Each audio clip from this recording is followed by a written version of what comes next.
Hi, I'm Bill Sitzabee, and I'm the Chief Facilities Officer here at Penn State.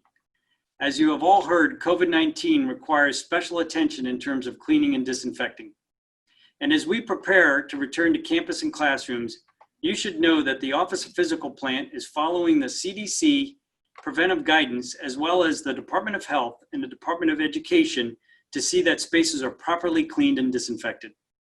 As part of OPP's Office of Environmental Health and Safety, we've identified and purchased EPA-registered disinfectants proven effective against the coronavirus, and specialty microfiber cleaning tools to be used to disinfect frequently touched surfaces. These same disinfectants and other pandemic-related items are available to you at our general stores so that building occupants can clean their own individual workspaces.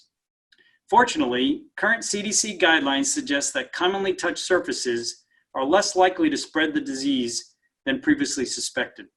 However, out of an abundance of caution, we have changed our cleaning processes and, as mentioned, our cleaning products. We've always cleaned daily, but we now have more vigorous protocols in place. Inside buildings, all desks, podiums, conference room tables, interior doorknobs, switch plates, and things like that, all those high-touch areas are being cleaned and disinfected daily. This also includes our elevators, as well as our restrooms. We're very vigorously going after cleaning and disinfecting the restrooms and all the touch areas in our restrooms. I'd also like to let you know that we're cleaning our water fountains and our bottle fill stations with effective and approved cleaning disinfectants. Exterior building entrances like door handles and push plates will also be cleaned and disinfected daily. We want to make sure that as you enter a building, you have a safe approach to effectively get in and out of the facility.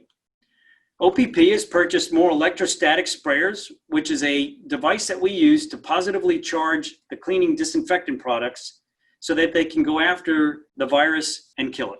We're also working with a Penn State virologist to look at the long-term efficacy of disinfectant materials on our surfaces, with a hope that we can have some residual power for disinfecting. This is all part of a multi-pronged approach recommended by the CDC to help mitigate the risk of COVID-19 in spaces across the university.